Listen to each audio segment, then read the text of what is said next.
Hey guys, today we're talking about database-driven websites.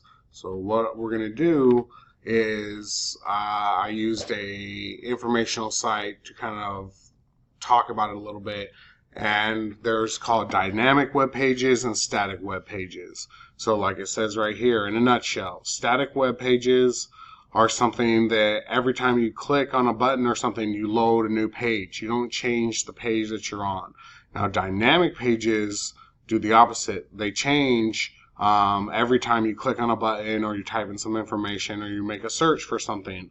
And these are called, some of these dynamic web pages called database-driven web pages. So that's the most common type of dynamic web page is the database-driven type. So you go a web page and it gets information from the database and it changes that information on the web page when you click on it or you select it or you type it in.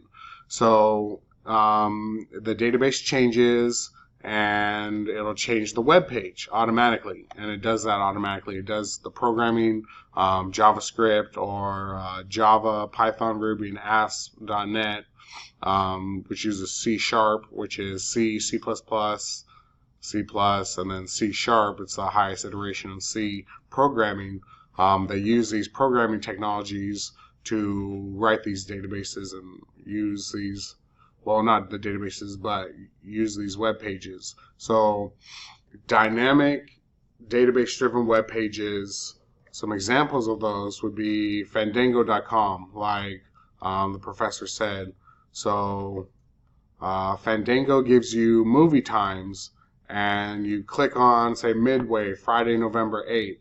And depending on where your zip code is, so we'll put in 98498, Pierce College.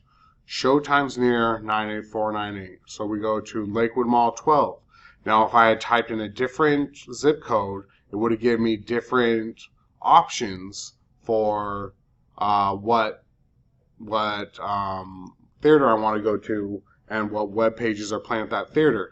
Now, this isn't a web page that's always on the net. This is getting information from a database, and this is displaying the information that I've selected.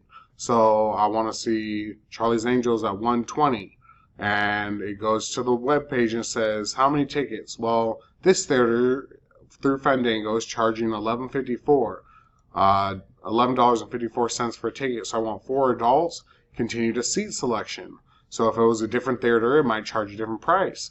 Now I can choose my 4 seats, and you notice that some of these are grayed out. I can't choose these. Well, this seat is unavailable. Well, the second somebody else buys this ticket for this seat, it updates the database, and it comes back and says, hey, these seats are no longer available. Someone's already sitting there. So I want to buy these seats. Well, as soon as I buy these seats, they're now made unavailable to other people who want to buy these seats.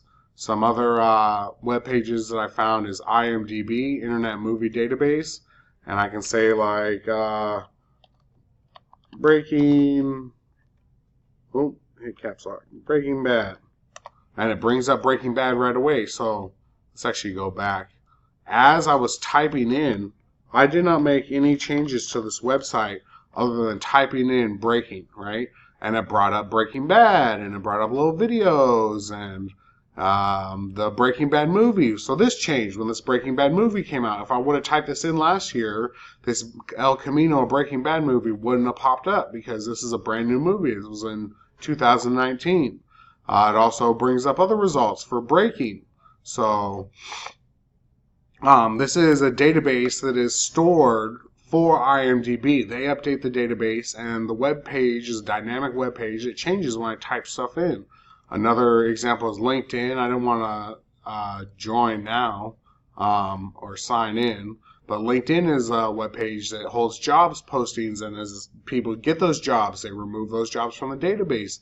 And when I type in a job search, it'll look for that. Quora was also another good one, but I didn't want to sign up for these. Wikipedia is a great one. So let's say database-driven websites. So I type this in, I hit it. Now, up here it says search equals database plus driven plus websites, and go, which means I hit the enter button. But database driven websites is what it's searching for, and it's searching their database for, database driven? No.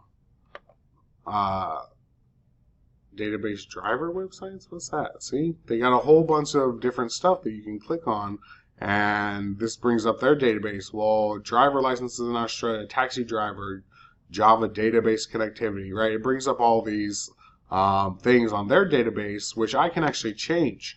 So I can change this by going in here and saying job categories, and I hit up here and hit edit, and I can actually change. This is actually the source code for Wikipedia, but if I want to just publish my changes and make changes to Wikipedia, I can do that automatically. I can make changes to their website.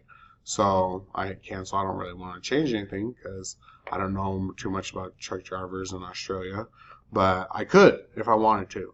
So that's a little synopsis of database-driven websites. Hope you guys found it interesting, and have a great day. Goodbye.